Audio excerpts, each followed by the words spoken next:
حيوان كلا تمر ربنا هاجرجار كنافو استجابة ممان حق ممان لوجي تكمله راوت جوداف ولا أمتا كانت وادا نينجا والسلام عليكم ورحمة الله وبركاته. السلام ورحمة الله.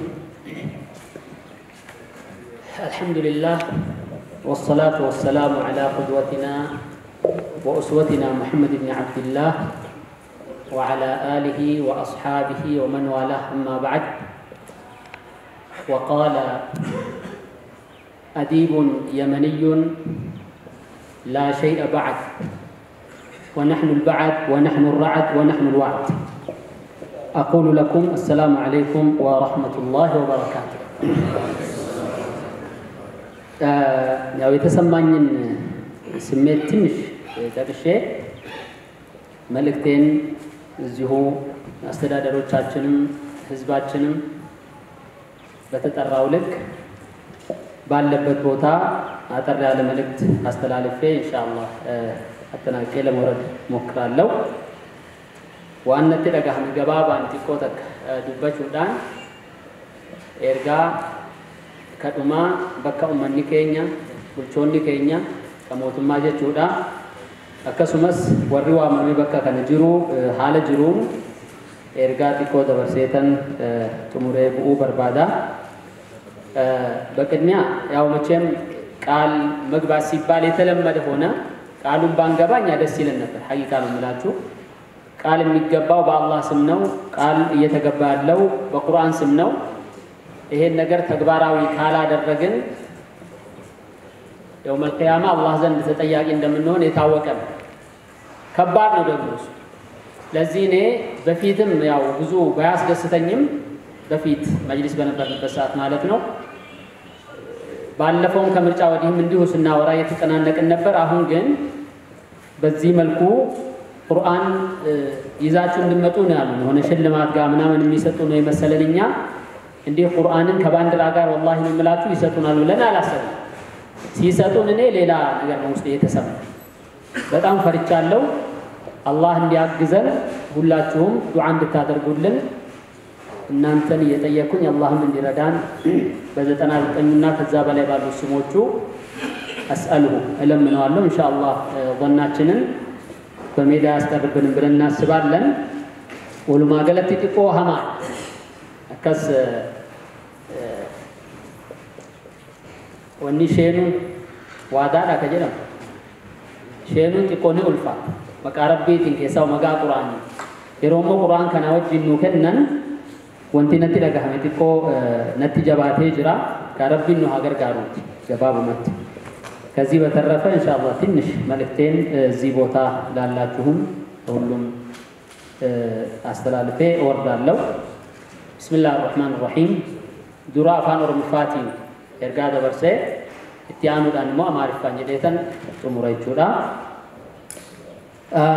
ኑቲ መጅሊስኒ ጎዲነ ሰበ ኦሮሞ ረቢን መሌ አቺኒስ ገርጋርሳ ሞቱማ ኬኛቲፊ ገርጋርሳ ሐዋሳ ኬኛቲ መሌ ወሁቱ ሚቲ ከናፉ ረቢ አከኑ ገርጋር إذا كانت داف ميشا دعائي جدم وان قبنوف إن شاء الله أكنو غرغارو اتين غافنا قال الله سبحانه وإذا سألك عبادي عني فإني قريب أجيب دعوة الداعي إذا دعان فليستجيبوا لي وليؤمنوا بي لعلهم يرشدون وان جدف ججا يروس بكس كنني دعائي سكتنا إن شاء الله أمته يوكان حواسك إني إلالته وانتن أني جد يوكان قبابة دبرسو موتنو ترتي فلنو دان درت ترين وانتنوتي كي يبني يوكان نوفقل مجلس نكون مجلس إساء أكته إساء فقشو في أمنسيسو هجين منا بدان أكنو الرجرو نوفقل جر ومن كي يباقنا واري مجلسا وان هنگل لفجج وان إساء هنگل لفجج كنافو مجلس نكوني مجلس كيتي አርሳ እትከፈልቴ ያዶ እትንፎክቴ ciniinfattee ciniintiin sitti jabaatee dhaabbata ati deessedha cittuu onnee keetiiti. Kanaafuu dhaabbata cittuu onnee keetii ta'e kana kunuunfadhu jennee dhaabbanni kun cittuu onnee isaa amantii isaa dhaabbata addaa isaa ka ta'e tahuu amansiisuuf qofaa nurraa eegama. Ummanni keenya majlisni kun kan isaa tahuu baada fudhatee booda wanti hundi isaaf laafaadha jennee amanna. Maaliif jennaan ummanni yookaan hawaasni keenya waan kiyya jedhee amanee fudhateef maaluu yoo isa gaafate maal akka ta'u marti keenyaa ifaan akkam akka ta'e ni beekna. Mootummaa godina keenyaa ilaallate kanaan dura haala nuti turreen wanta barbaachisuun nu maddii dhaabataa akka turan beeku wajjin amma immoo mootummaaf waa'ee majlisaa odeessuun awwaalaaf eenyu akka du'ee eenyu akka awwaalamaa oole himuu akkanatti hin taane kana dhiisee yaada fi fedhii amantii fi ijjennoo majlisni ammaa haaraan kun qabu gabaabsee xiqqoo ibsuudhaan barbaada. Yaada fi amantiin nuti qabnu akka majlisa godinaatti jechuudha. Yaada fi amantiin nuti qabnu hawaasni keenya kan waliiniiti. Nageenyi hawaasa keenyaa waliin nu yaachisa. Waliin gaddisaa nu gaddisiisa. Milkiin hawaasa keenyaa waliin nu gammachiisa. Yeroo ummanni keenya misoomu keessi keenya ni leellisa. Hawaasni keenya yeroo Rabbi sodaate akka hooggantoota muslimaa tokkootti keessi keenya, onneen keenya, sammuun keenya, alli keenyas ni boqata. Yeroo kun ta'e ammoo mootummaan keenyas rakkoolee garaagaraa irraa boqatee xiyyeeffannoo tokkoon sochii misoomaaf gochaa jirurratti humna dabalatee misoomarraan misooma ammas misoomarraan misooma daddabalaa godinoota fi naannolee biraatiif fakkeenya ajaa'ibaa ta'uu danda'a jennee amanna mootummaan keenya jechuudha. Waan kana ta'eef yookaan waan kana amannuuf jecha nuti majlisni godina saba Oromoo haga dandeenye ummata keenyaaf tajaajiluuf haala daangaa amantii hin cabsiniin mootummaan waliin walitti dhiheenya dur qabnurra caalaa cimsinee hojjechuudhaaf qophii ta'uu keenya maqaa majlisaatiin ibsuun jaalladha. Mootummaan keenyas nu bukkee dhaabatuun gahee fi dirqama isaa akka bahatu jechuudhaan waamicha koo maqaa majlisaatiin isiniif dhiheessa yookaan isaaniif dhiheessa. Gara dhumaatti godinaa kaasee haga koree masjidaa kan turtan warri majlisaa jechuudha. Ammas kan jirtan akka haarawaattis kan filatamtan ummata muslimaa kana tajaajiluu waan turtaniif ammallee eelaa dabarsitan san rabbiin waan argaa tureef gumaacha isin kaffaltaniif gocha gaarii hojjechaa dabarsaniif rabbiin jazaa keessan guddaa haa taasisu galatoomaa isin jedha.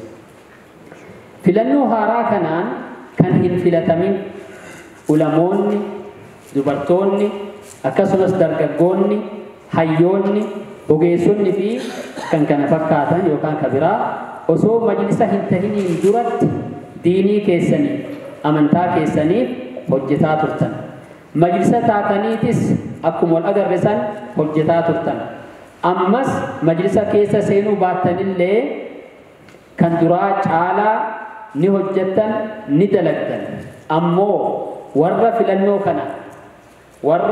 filannoo ammaa kana ba'aan nutti fe'ame nu bukkee dhaabbattanii nu gargaartan jennee amantaa cimaa waan isinirraa qabnuuf adaraa akka nu gargaartan akka nu bukkee dhaabbattan jechuudhaan waamicha koo isiniifan dabarsa. Akkasumas isiniifan dhiheessa. Dhiifama warra akhiraa irratti hojii raawwattoota siraa asfasxaamichi. Xiqqoo jabeesseen isinitti dubbachuu barbaadaa. Hojii raawwattoonni filannoo kanaan dhufne ana dabalatee jecha marri keenyaa godina haga masjidaa kan jirtan yookaan kan jiru marti kan dura turtanis baachifamne kun yookaan ba'annutti baachifame kuni amaanaa ummataati malee qabeenya abbaa keenya waan hin taaneef jecha yoo sirriitti dirqama keenya bahannee akka farda collee yoo taane hojjenne ishoo gaariidha jedha.